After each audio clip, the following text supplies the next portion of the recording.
চারিদিকে অন্ধকার। মদিনার এক নির্জন গাছের নিচে অত্যন্ত সাধারণ ছেঁড়া কাপড় গায়ে জড়িয়ে শুয়ে আছেন একজন মানুষ। দূর থেকে দেখে মনে হচ্ছে কোনো এক নিঃস্ব ফকির। তাকে দেখে রোম সাম্রাজ্যের সেনাপতি থমকে দাঁড়ালেন। বিস্ময়ে তিনি নিজে নিজে বলতে লাগলেন, হে ওমর, তুমি তোমার প্রজাদের সাথে ইনসাফ করেছ, তাই আজ তুমি কোনো পাহারাদার ছাড়াই এমন নিশ্চিন্তে ঘুমাতে পারছো। আর আমাদের রাজা, বিশাল সাম্রাজ্য আর শত শত পাহারাদার থাকা সত্ত্বেও তিনি এক মুহূর্তের জন্য নিশ্চিন্তে ঘুমাতে পারেন না। প্রিয় দর্শক, আপনারা হয়তো এতক্ষণে বুঝে গেছেন কে এই ফকির। হ্যাঁ, আমি বলছি ইসলামের দ্বিতীয় খলিফা, অর্ধ পৃথিবীর শাসক হযরত ওমর ফারুক রাদিয়াল্লাহু আনহুর কথা। আজকের দিনের শাসকরা যখন বিলাসিতা আর নিরাপত্তার আড়ালে জনগণকে ভুলে যায়, তখন ওমরের এই ছেঁড়া কাপড় আর পাহারাবিহীন ঘুম আমাদের কি শিখিয়ে দেয়। রমজান মাসে যেখানে আমরা ইফতারের টেবিলে রাজকীয় খাবারের আয়োজন করি, সেখানে এই ওমর নিজের পেট ক্ষুধার্ত রেখে পুরো সাম্রাজ্যের মুখে খাবার তুলে দিতে কিভাবে রাস্তায় রাস্তায় কাঁদতেন। আজকের ভিডিওতে আমরা ওমরের সেই শিহরণ জাগানো শাসন ব্যবস্থা আর ন্যায় বিচারের এমন কিছু সত্য ঘটনা তুলে ধরব, যা শুনলে আপনার হৃদয়ে কাঁপন ধরবে, আপনার দুচোখ দিয়ে জল নেমে আসবে। আপনি কি প্রস্তুত ইসলামের সেই সোনালী অধ্যায়ে ফিরে যেতে? তবে চলুন একসাথে ফিরে যাই। হিজরি 18 সাল। আরবে নেমে এলো এক ভয়াবহ অভিশাপ। টানা 9 মাস এক ফোঁটা বৃষ্টি নেই। মাটি ফেটে চৌচির, ঘাস শুকিয়ে ছাই হয়ে গেছে। ক্ষুধার জ্বালায় বন্য পশু পাখি লোকালয়ে চলে আসছে। আরবের মানুষ একে বলে হোম্মের বছর, কারণ ধুলোবালি বাতাসের সাথে মিশে আকাশকে ছায়ের রঙে রাঙিয়ে দিয়েছিল। মদিনার সেই ধুলোমাখা পথ ধরে হেঁটে চলেছেন হযরত ওমর ফারুক রাদিয়াল্লাহু আনহু। তার গায়ের রং কালো হয়ে গেছে, শরীর ভেঙে পড়েছে। তার সঙ্গী আসলাম রাদিয়াল্লাহু আনহু বললেন, হে আমিরুল মুমিনিন, আপনি কেন নিজের উপর এত জুলুম করছেন? মদিনার দুর্ভিক্ষ আপনাকে শেষ করে দিচ্ছে। আপনি ইফতারে শুধু রুটি আর তেল খাচ্ছেন। একটু দুধ বা গোশত খান, অন্তত শরীরে শক্তি তো থাকবে। তার কথা শুনে ওমর রাদিয়াল্লাহু আনহু ধীরে কণ্ঠে বলতে লাগলেন, আসলাম, তুমি কি চাও আমি ভীরু হয়ে পালাই? আল্লাহর কসম, আমার প্রজারা যতক্ষণ পর্যন্ত পেট ভরে খেতে না পারবে, ততক্ষণ আমি ওমরের পেটে ঘি, দুধ বা গোশত প্রবেশ করবে না। যদি আমার শরীরে গোশত না থাকে, তবে আমি বুঝবো ক্ষুধার কষ্ট কেমন হয়। তবেই না আমি তাদের ব্যথা অনুভব করতে পারবো। হায় রে শাসক, হায় রে রাজত্ব! সেই শাসক এবং আজকের দিনের শাসকদের মধ্যে পার্থক্য আপনি কি অনুভব করতে পারছেন? রাত প্রায় শেষ প্রহর। ওমর রাদিয়াল্লাহু আনহু তার খাদেম আসলামকে নিয়ে টহল দিচ্ছেন।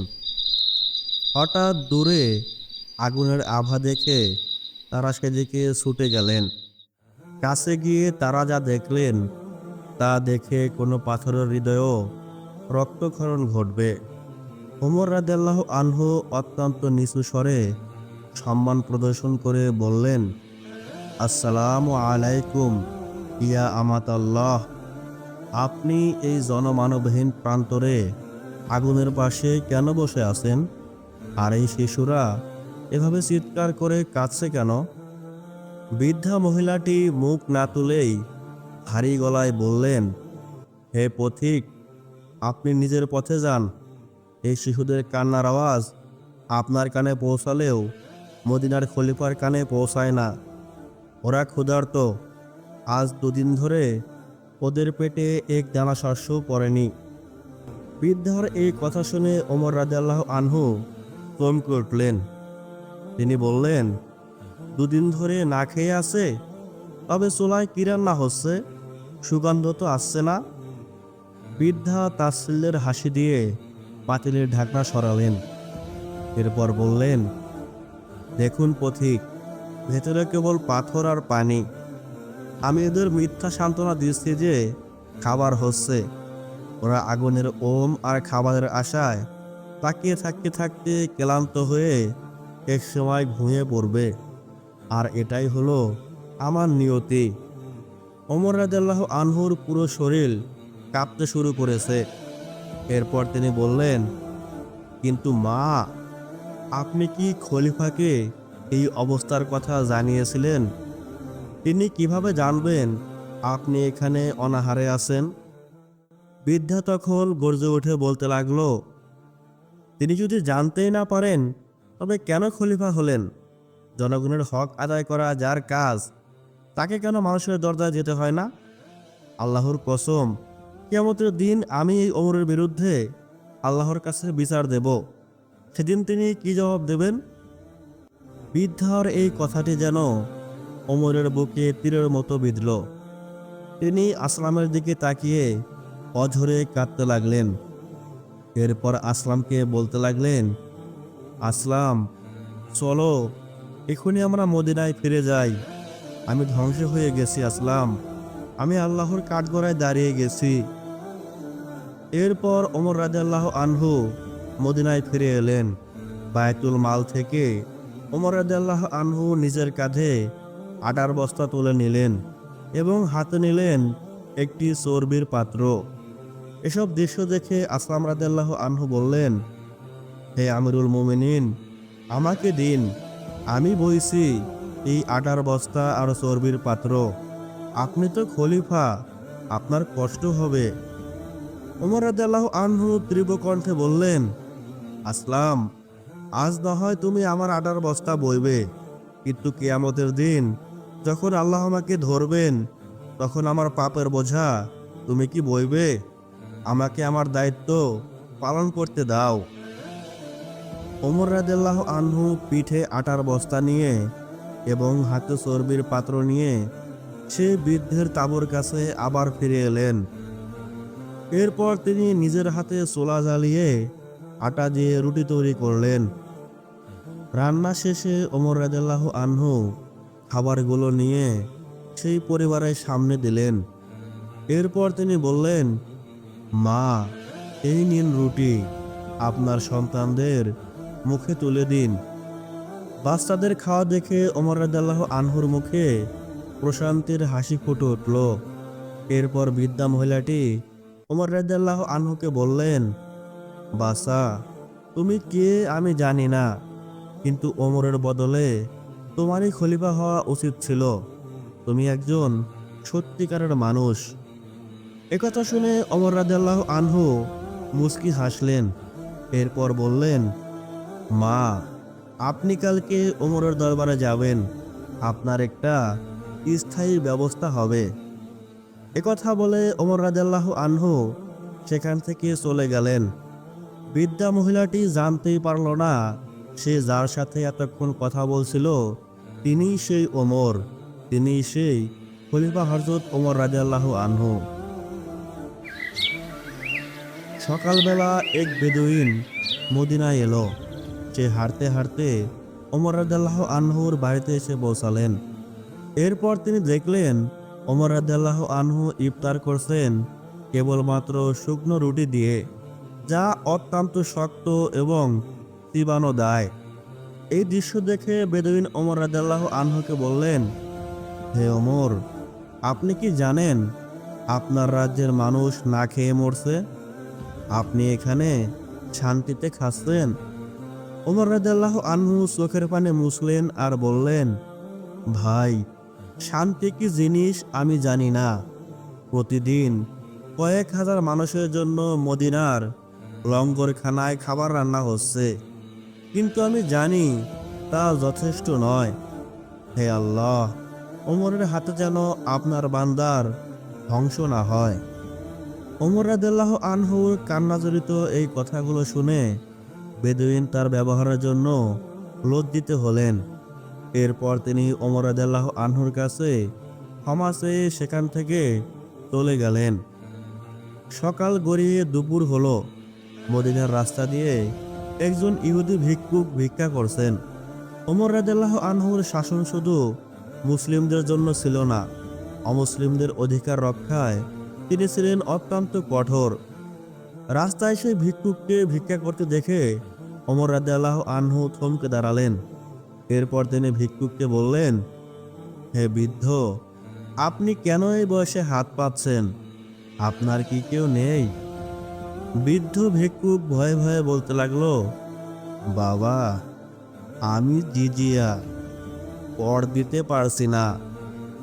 আমি অত্যন্ত গরিব, তাই করের টাকা জোগাতে ভিক্ষা করছি। বৃদ্ধের এই কথা শুনে ওমর রাদিয়াল্লাহু আনহু আবেগরুদ্ধ হয়ে গেলেন। এরপর বৃদ্ধের হাত ধরে বললেন, হে বৃদ্ধ, আপনার প্রতি আমরা চরম অবিচার করেছি। আপনার যখন যৌবন ছিল তখন আমরা আপনার থেকে কর নিয়েছি, আর আজ যখন আপনি বৃদ্ধ ও অক্ষম তখন আপনাকে পথে নামিয়ে দিয়েছি। এটা আমাদের ইসলামের শিক্ষা নয়। এরপর ওমর রাদিয়াল্লাহু আনহু সেই বৃদ্ধ ভিক্ষুককে নিয়ে বায়তুল মালে গেলেন। অতঃপর কোষাধ্যক্ষকে কড়া নির্দেশ দিয়ে বললেন, আজ থেকে শুধু এই বৃদ্ধ নয়, রাষ্ট্রের যত বৃদ্ধ অমুসলিম আছে তাদের সবার জিজিয়া আমি মওকুফ করে দিলাম। উল্টো বায়তুল মাল থেকে তাদের আজীবন পেনশনের ব্যবস্থা করো। মনে রেখো, আমরা মানুষের সেবক, শোষক নই। ভিডিওর এ পর্যায়ে আমি আপনাদেরকে বলতে চাই, আপনারা কি কখনো আমাদের দেশের কোনো নেতার মুখে এ ধরনের কোনো বাণী শুনেছেন?